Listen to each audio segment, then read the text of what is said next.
était vraiment menacée, ce qui nous a motivés finalement à fermer la bretelle pour faire les travaux. Une rapide prise en charge a permis de diminuer les perturbations sur le trafic.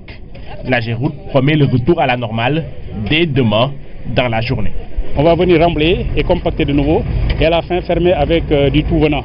Et avec ce tout venant, normalement, suivant la cadence qu'on a actuellement sur site avec l'entreprise, on est convaincu qu'au plus tard demain dans la journée, on pourra rouvrir la bretelle à la circulation. Actuellement, les automobilistes doivent manœuvrer un peu le temps que les travaux se terminent. Même en fermant aujourd'hui cette bretelle, ce n'est pas quelque chose qui empêche aux gens de circuler. Parce qu'au niveau de l'échangeur, comme je dis, on est sur un échangeur multiple avec 4 boucles et on avait aussi 4 bretelles.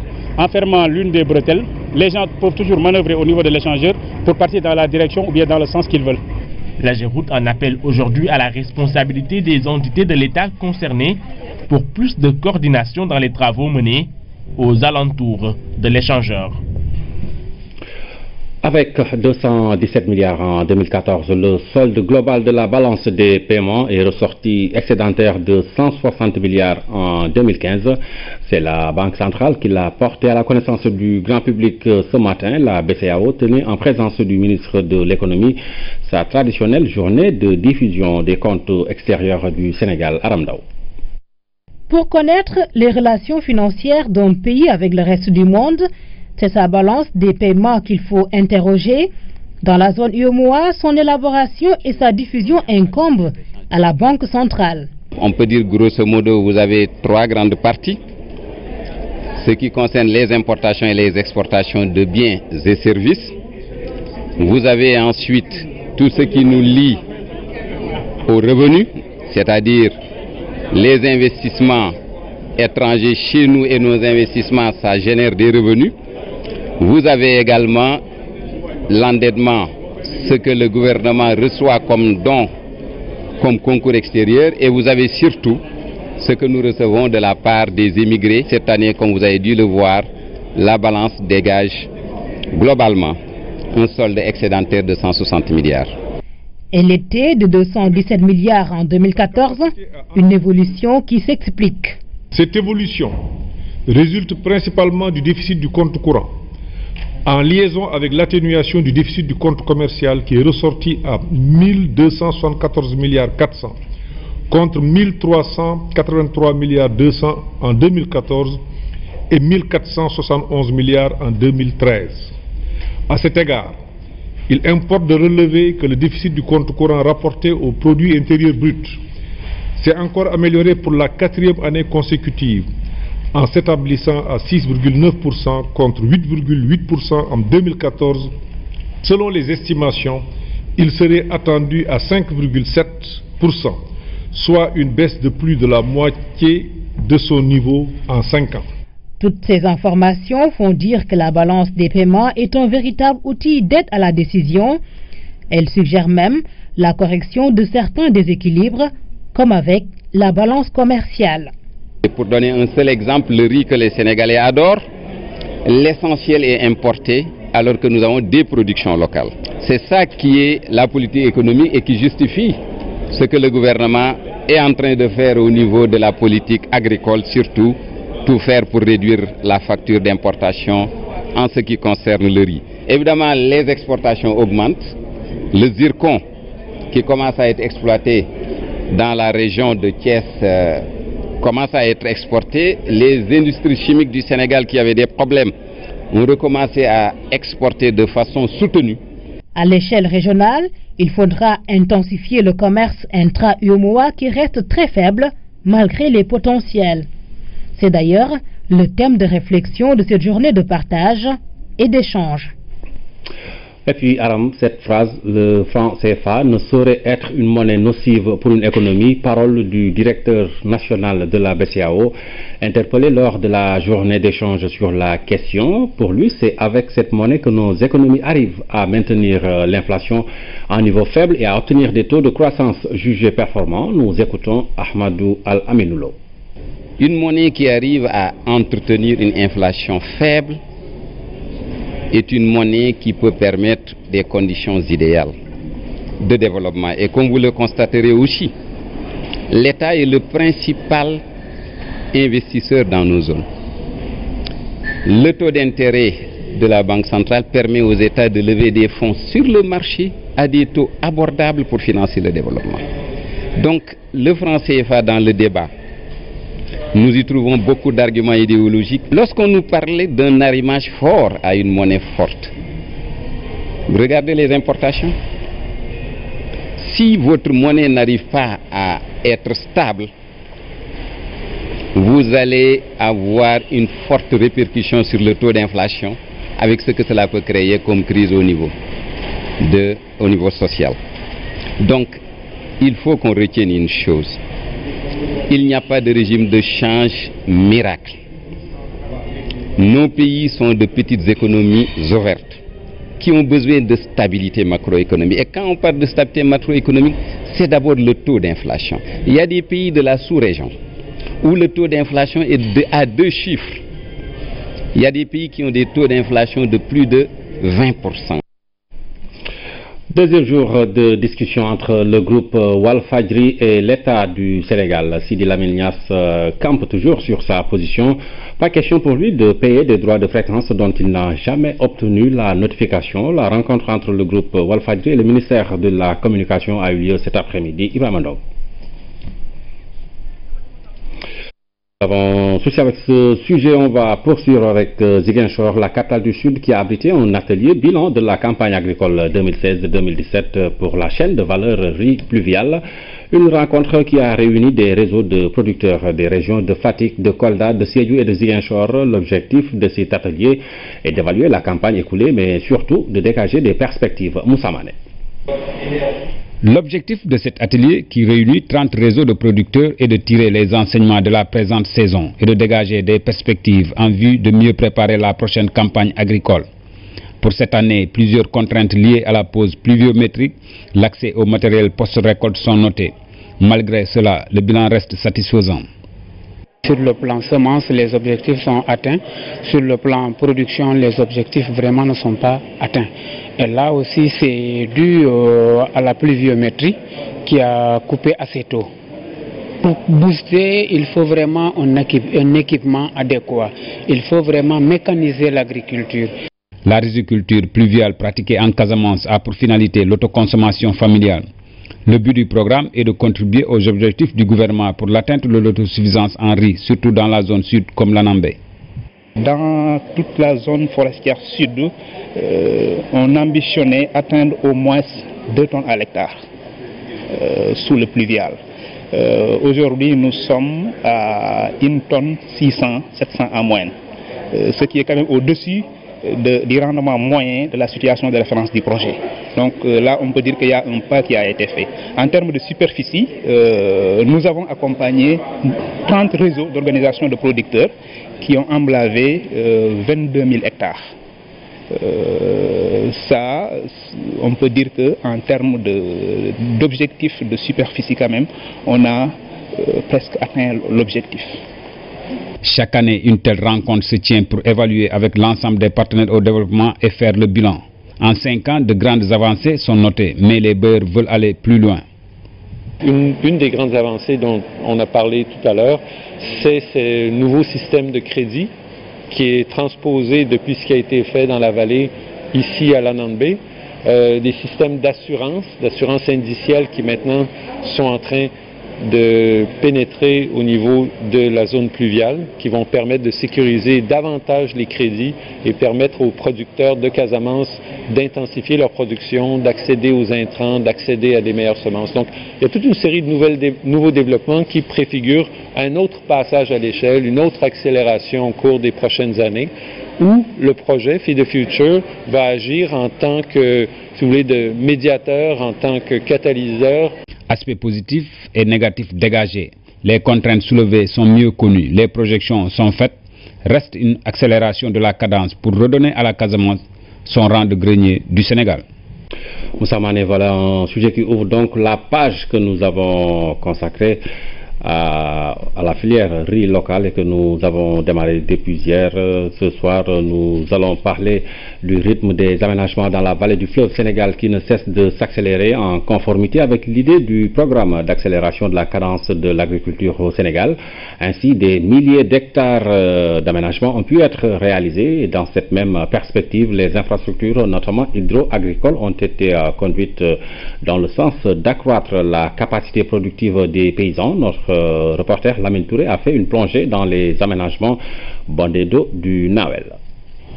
Dans le Diawel, délégation de Dagana, les travaux d'aménagement ne s'arrêtent presque jamais. Sur les 132 000 hectares aménagés dans la vallée, environ 88 000 espaces rizicultivables sont de la localité. Ici, comme partout ailleurs dans la zone, l'esprit du PRACAS, programme d'accélération de la cadence de l'agriculture au Sénégal, a prévalu. Pour aller vite, il fallait réaliser des périmètres irrigués villageois. Et comme vous le savez, de manière classique, quand on doit réaliser un aménagement, il faut au préalable réaliser des études APS-APD. Et on s'est dit que si on devait agir de la sorte, on risquait de perdre du temps et de ne pas atteindre nos objectifs.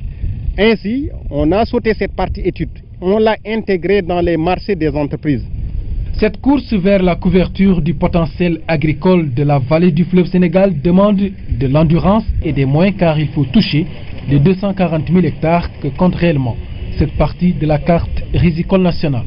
On peut se dire, sans risque de se tromper, que sur ces 132 000, les 70%, à la limite les 80 à 90 000 hectares sont rizicultivables. Si les gens font systématiquement la double culture de ces 90 000 hectares, c'est-à-dire faire une campagne de contre-saison chaude et une campagne d'hivernage, facilement, l'on peut atteindre en tout cas l'objectif qui nous est assigné. Si la SAE de ses partenaires aménage presque la totalité, il n'en demeure pas moins que le secteur privé local participe tant soit peu sur ce volet. Pour la campagne 2017, j'ai 100 hectares que je suis en train d'aménager avec mes propres moyens. 100 hectares,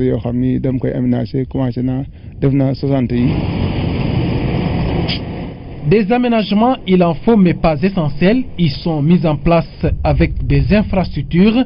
Le chantier de recalibrage et d'endiguement du Diawel constitue une illustration. Parce qu'à un certain moment, on avait contraint les producteurs au niveau de cet axe à ne pas aller au-delà de 2000 hectares. Je pense qu'avec ces travaux, ils pourront aller à environ 3000 hectares par campagne. Selon le maître d'œuvre délégué de l'État, dans la vallée du fleuve Sénégal, la base productive est définitivement en place.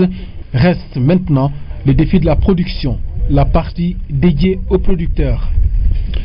Parlons de cette structure de recherche spécialisée dans l'expérimentation et le développement de nouvelles variétés de riz. Africa Rice, c'est son nom, est implantée dans la vallée depuis les années 70. La station a beaucoup contribué aux résultats satisfaisants de la filière, notamment par rapport au fort taux de rentabilité qu'enregistrent les producteurs. C'est un reportage de Pape Bonachao. Ouvert en 1976, le centre de Saint-Louis est l'une des 8 stations que compte Africa Rice à travers le continent. La structure est spécialisée dans la recherche sur le riz, de la qualité du sol au rendement de la plante. Ici, tout est minutieusement analysé.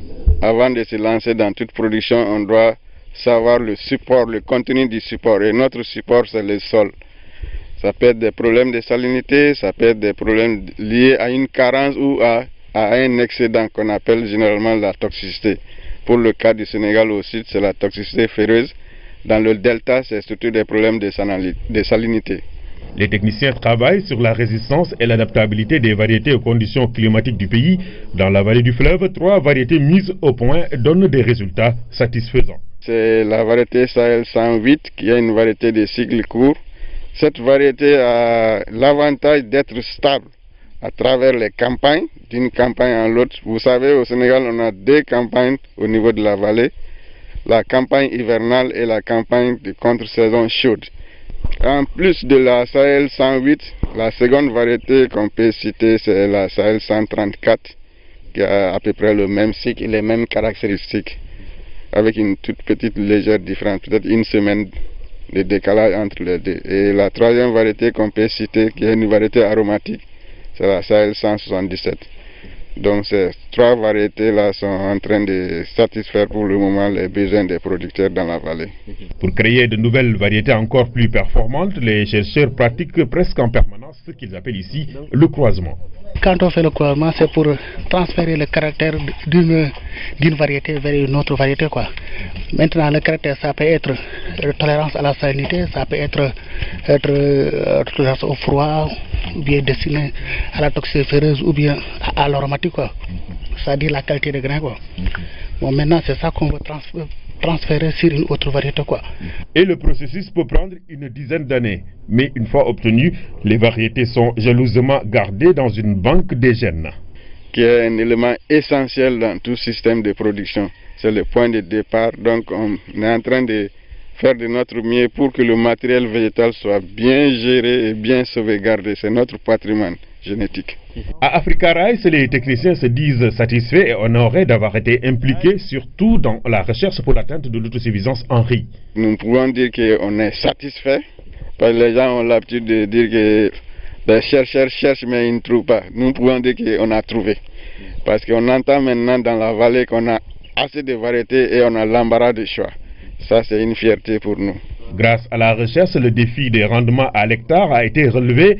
Les structures comme Africa Rice travaillent désormais sur l'amélioration de la qualité du riz afin de le rendre plus succulent et plus compétitif sur le marché local. D'autres reportages sur cette série consacrée au riz local dans nos prochaines éditions. Je vous l'annonçais dans les titres, l'invité de ce journal est le professeur Mary Teuw Niane, ministre de l'Enseignement supérieur et de la Recherche. Bonsoir à nouveau. Bonsoir. Alors, monsieur le ministre, vous êtes sur ce plateau pour nous parler de cette rencontre, la 11e édition triennale de l'Association pour le développement de l'éducation en Afrique, ADEA. C'est du 14 au 17 mars 2017 au Centre international de conférence Abdou Diouf à Diamniadio. J'ai été précis? Absolument, tout à fait précis. Vous savez que cette 11e triennale devait être organisée par le Royaume du Maroc. Et le président de la République, M. Macky Sall, a pris la décision il y a 4 semaines de suppléer le Maroc pour organiser ici à Dakar cette 11e triennale avec l'ADEA. Et c'est une décision importante puisqu'elle permet de respecter les délais qui avaient été fixés. Et donc, à partir d'aujourd'hui, déjà des événements, ce qu'on appelle les side events, ont démarré avec une forte participation, aussi bien d'institutionnels que d'organisations non gouvernementales, que d'institutions qui s'intéressent à l'éducation, à la formation. À l'éducation, d'accord. C'est donc une rencontre très importante. Alors, quels sont les enjeux pour le continent africain? Alors, c'est le principal forum sur l'éducation, la formation, l'enseignement supérieur, la science et la technologie. Ce sont les ministres en charge de l'éducation nationale, les ministres en charge de la formation professionnelle, les ministres en charge de l'enseignement supérieur, de la recherche, de la science et de la technologie, plus tous ceux qui s'intéressent à ces domaines, qui se retrouvent là et qui, pendant 3 jours, échangent sur un thème principal. Cette année, le thème, c'est revitaliser l'éducation dans la perspective du programme universel 2030 et de l'agenda 2063 pour l'Afrique. Ce thème a été divisé en 4 sous-thèmes. Le premier sous-thème, c'est la mise en œuvre de l'éducation et de l'apprentissage tout au long de la vie pour le développement durable. Le second sous-thème porte sur la promotion de la science, des mathématiques et des technologies de l'information et de la communication. Le troisième sous-thème, c'est la mise en œuvre de l'éducation pour la renaissance culturelle africaine et les idéaux panafricains. Enfin, un quatrième sous-thème qui est important aussi pour l'époque que nous vivons, c'est la promotion de la paix et de la citoyenneté mondiale à travers l'éducation. D'accord. Alors, dans le thème, monsieur le ministre, il y a 2 dates, le programme universel 2030 et l'agenda 2063 pour l'Afrique. Quel type d'éducation vous voulez avoir à travers ces 2 rendez-vous? Alors, essentiellement, l'agenda universitaire, c'est l'agenda fixé à travers les ODD, les objectifs de développement durable. Et l'agenda 2063, c'est l'Union africaine qui l'a fixé. Donc c'est la rencontre de ces deux agendas qui a défini les 4 sous-thèmes qui permet d'avoir une éducation tournée vers les sciences, vers les technologies, une éducation enracinée sur les valeurs africaines et qui promeut la renaissance africaine, et une éducation qui développe évidemment une culture de paix, une culture de développement durable. Et évidemment, c'est une éducation qui va de la petite enfance, de la case du tout petit, juste en passant par l'élémentaire, le moyen, le secondaire, en allant à l'enseignement supérieur et en ayant en transversal la formation professionnelle et la formation technique. C'est l'éducation aussi tout au long de la vie. C'est l'éducation aussi informelle et l'éducation institutionnelle, qu'elle soit d'ailleurs publique ou privée. C'est donc tout cet ensemble qui est le socle pour l'émergence, le socle pour une Afrique qui puisse enrayer la pauvreté, qui est le socle pour aller vers l'émergence économique, qui est la base et qui est l'enjeu de cette triennale de Dakar. Si je dis une éducation plus axée sur le développement, c'est pas assez provoquant? Non, c'est pas provoquant, c'est aujourd'hui accepté. Parce que, nous le savons, l'éducation, c'est vrai, elle développe des valeurs universelles, mais l'éducation aussi, c'est le bagage, c'est la dot, c'est le potentiel valorisé de nos enfants, mais aussi des adultes, pour réaliser les projets de développement économique, social et culturel. Donc, c'est tout cela pour que l'Afrique soit au rendez-vous de l'émergence, pour que l'Afrique puisse résoudre et en même temps mettre en œuvre sa créativité pour, évidemment, que notre économie puisse en premier régler la question de l'employabilité, pour que notre économie puisse régler les questions de santé, les questions de malnutrition, et enfin faire en sorte que l'Afrique participe à la production scientifique, à la production culturelle au niveau mondial. D'accord. D'accord. Alors, il est annoncé lors de cette rencontre autour du président Macky Sall, une dizaine de chefs d'État et de gouvernements africains, ainsi que d'autres participants venus d'autres horizons. Cela renseigne à suffisance, Monsieur le ministre, sur l'importance quand même de ce rendez-vous de Dakar. Vous savez, le président Macky Sall, c'est quelqu'un qui joue un rôle central au niveau de l'Afrique. Vous savez, au sommet de Johannesburg, le sommet des chefs d'État avait mis en place le comité des 10 chefs d'État champions pour l'éducation, la formation, la science et la technologie en Afrique. Et ce comité est piloté par le président de la République du Sénégal, son Excellence M. Macky Sall. Et c'est lui aussi qui, depuis 2012, a pris des initiatives hardies et reconnues pour le développement de l'éducation au Sénégal. Le budget, la part de budget que le Sénégal met au niveau de l'éducation est sans commune mesure au niveau continental. Les initiatives internationales qui se déroulent au Sénégal, en peu de temps, le Sénégal a abrité le sommet sur la revitalisation de l'enseignement supérieur en Afrique. Le Sénégal a abrité le Next Einstein Forum. Et voici que, depuis aujourd'hui, le Sénégal abrite la 11e triennale de l'éducation. Donc, c'est tout cela qui fait que notre pays est un pays phare, est un pays leader au niveau de l'éducation, et c'est pourquoi il y a une convergence particulièrement des ministres de l'éducation, des ministres de la formation professionnelle, des ministres de l'enseignement supérieur. À l'heure où je vous parle, il y a plus de 30 ministres qui seront ici à Dakar, dont un vice-président, dont aussi un ministre qui représente son chef d'État. Donc, Dakar sera un grand forum de l'éducation et de la formation. D'accord, on va dire Dakar, capitale de l'éducation en Afrique. Monsieur le ministre, merci. Merci d'avoir été notre invité ce soir. Vous étiez venu nous parler donc de la 11e édition triennale de l'association pour le développement de l'éducation en Afrique, ADEA. C'est du 14 donc au 17 mars 2017 au Centre international de conférence Abdou Diouf à Diamniadio. Le deuxième jour de discussion entre le groupe Walfadjri et l'État du Sénégal. Sidi Lamine Niasse campe toujours sur sa position. Pas question pour lui de payer des droits de fréquence dont il n'a jamais obtenu la notification. La rencontre entre le groupe Walfadjri et le ministère de la Communication a eu lieu cet après-midi. Ibrahim Ndo. La contestation du PDG du groupe Walfadjri date de février 2011. Le paiement d'une facture de 242 millions de francs CFA au titre de droits de fréquence. Un motif que Sidi Lamine Niasse avait contesté à l'époque pour défaut de notification. Comment payer quelque chose qu'on n'a jamais vu et qu'on n'a jamais obtenu, des fréquences. On ne les a jamais vues, on n'a jamais pris connaissance d'une fréquence Walfadjri, TV, Tamba, Kaolack ou ailleurs. Jamais. Ni venant du ministère, ni venant de la RTP. Et pourtant, selon la RTP, la facture en question était légale.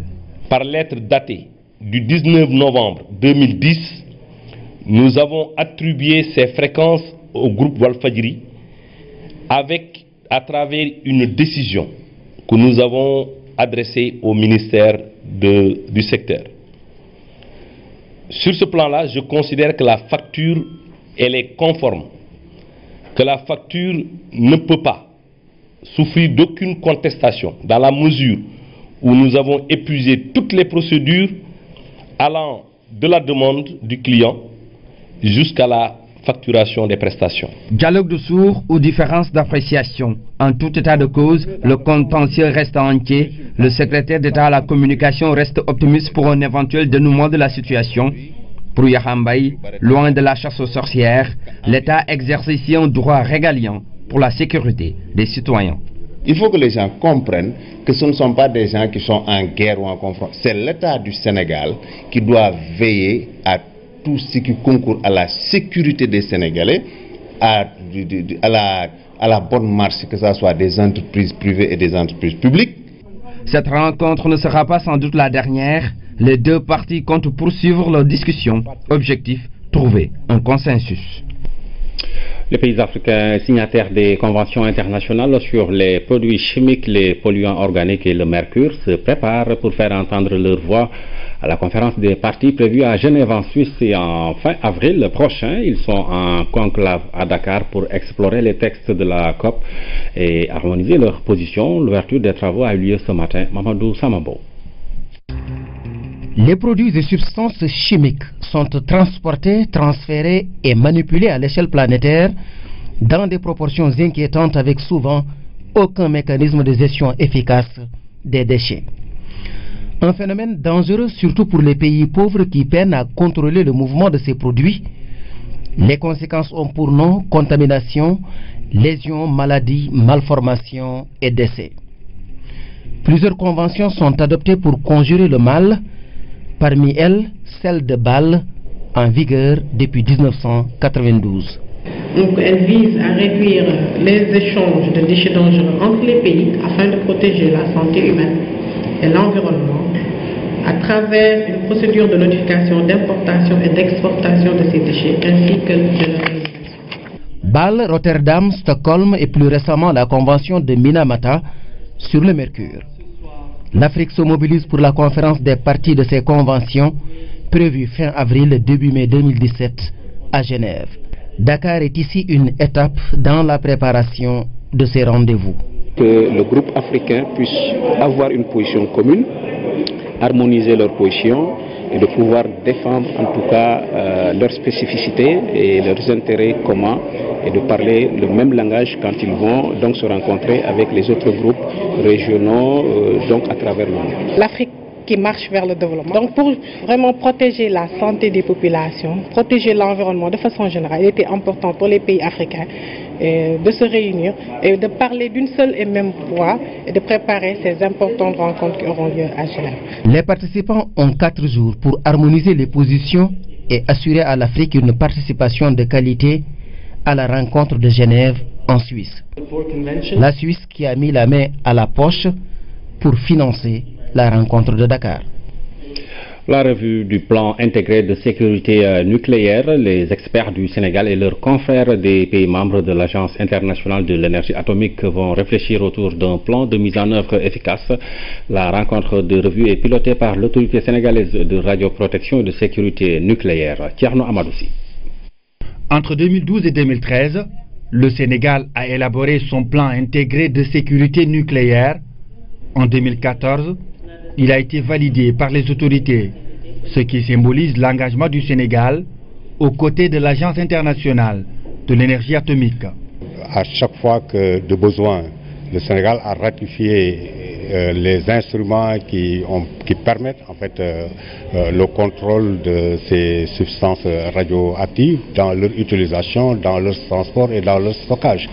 Et je crois qu'aujourd'hui, ce pourquoi nous sommes venus, c'est juste pour réajuster ce plan. 3 ans après l'élaboration et la validation du plan, l'autorité sénégalaise de radioprotection et de sûreté nucléaire organise sa revue.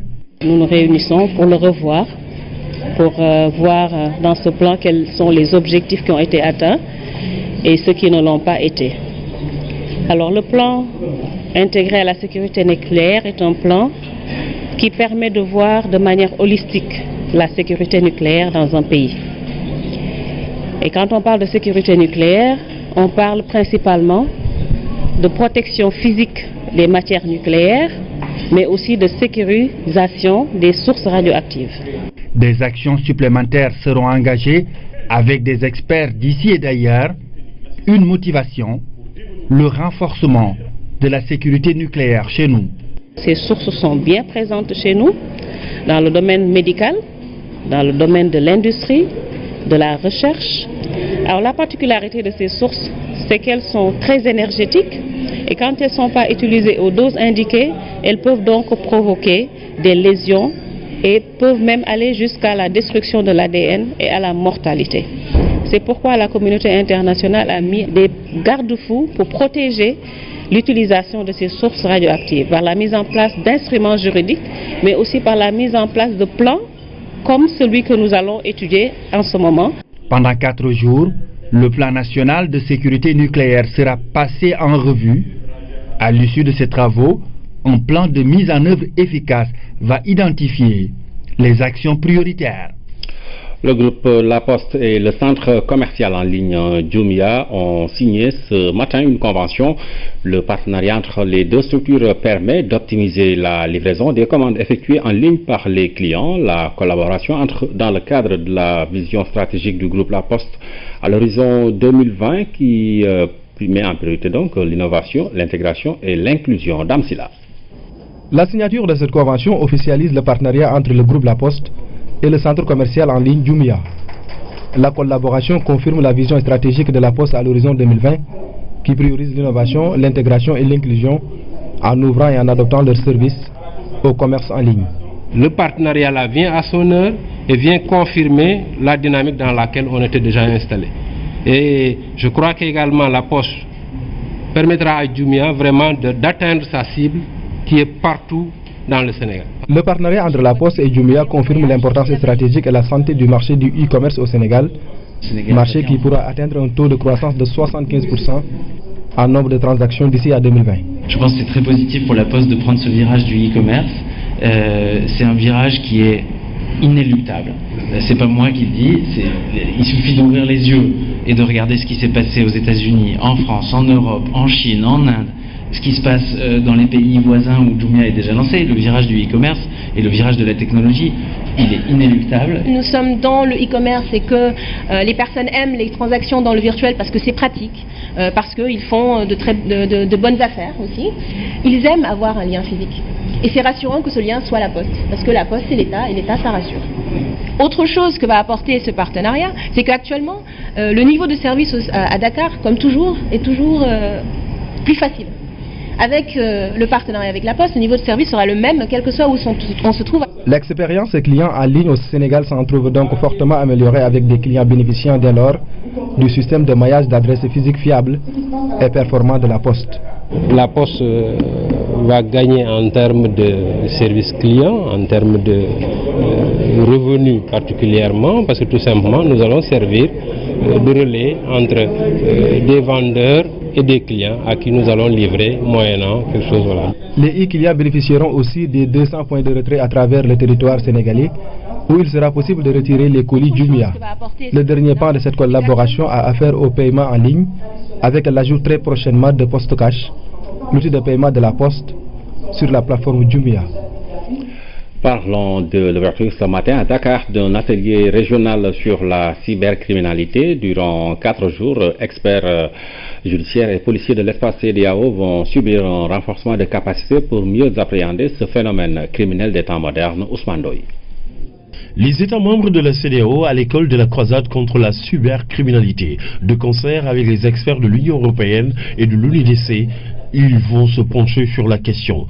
Certainement des voies et moyens seront trouvés pour faire face à ce phénomène qui ne fait que gagner de l'ampleur. Dans ces contextes, les autorités judiciaires et policiers sont confrontés à d'énormes difficultés pour faire leur travail efficacement. Les mécanismes traditionnels d'application de la loi sont souvent rendus inefficaces à la lumière des caractéristiques complexes de la cybercriminalité. Une coopération internationale renforcée et efficace entre les acteurs de la police et de la magistrature est donc cruciale. Aujourd'hui est un témoignage de notre engagement à soutenir les États membres de la région dans leur lutte contre la cybercriminalité, domaine phare d'intervention de l'ONUDC et qui constitue une menace grandissante pour la paix et la stabilité de l'Afrique de l'Ouest. Les défis sont multiples. La cybercriminalité à l'épreuve du numérique, un mal qui gagne du terrain. L'État du Sénégal fera de son nécessaire pour appuyer de telles initiatives.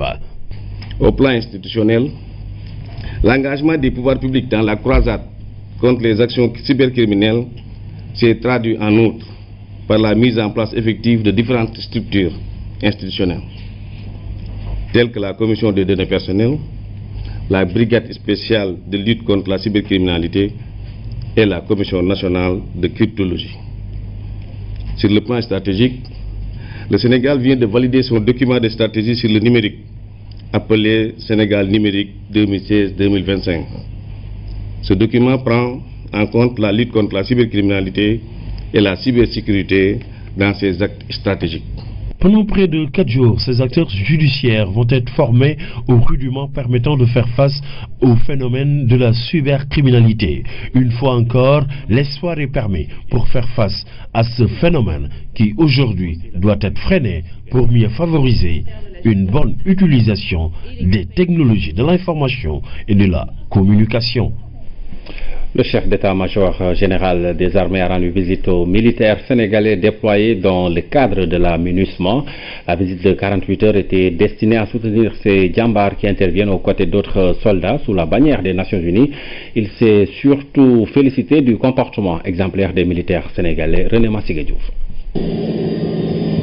La visite a mené le chef d'état-major général des armées sénégalaises sur plusieurs sites, juste après avoir été accueilli à l'aéroport par le commandant de la MINUSMA. Le général Cheikh Gueye a été reçu par l'ambassadeur du Sénégal au Mali et à l'état-major de la MINUSMA. Sur place, il a eu droit à un briefing sur l'état des opérations, les moyens mobilisés entre autres. Il a également eu une séance de travail à Gao après avoir rendu visite aux forces de police et de gendarmerie. L'un des grands moments de cette visite a été sans nul doute son passage au quartier général des soldats sénégalais. Un déplacement marqué par une visite des installations et équipements de soldats sénégalais, déplacement à l'issue duquel il a délivré un message de soutien à la troupe. je suis très ravi d'apprendre par l'Office que ces relations sont excellentes et que le continent sénégalais est en train de faire un travail remarquable.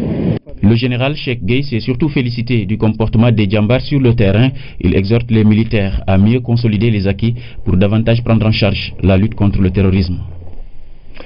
L'actualité internationale sous forme de brèves illustrées. Nous irons en Somalie et en Égypte, mais démarrons par la France avec cette mise en examen de François Fillon, candidat à la présidentielle. Cédina Lufal. Candidat à la présidentielle, François Fillon a été mis en examen ce mardi dans l'affaire des emplois fictifs. Fillon devrait être convoqué mercredi par les juges. La mise en examen intervient plus tôt que prévu. C'est une première dans l'histoire politique française. François Fillon est le premier candidat majeur à une élection présidentielle à se lancer dans la course avec une mise en examen sous les épaules. Les pirates somaliens auraient repris du service. Ils sont accusés d'être à l'origine du détournement d'un pétrolier. L'équipage sri-lankais a été retenu prisonnier. Si l'identité des assaillants était confirmée, il s'agirait du premier détournement d'un navire commercial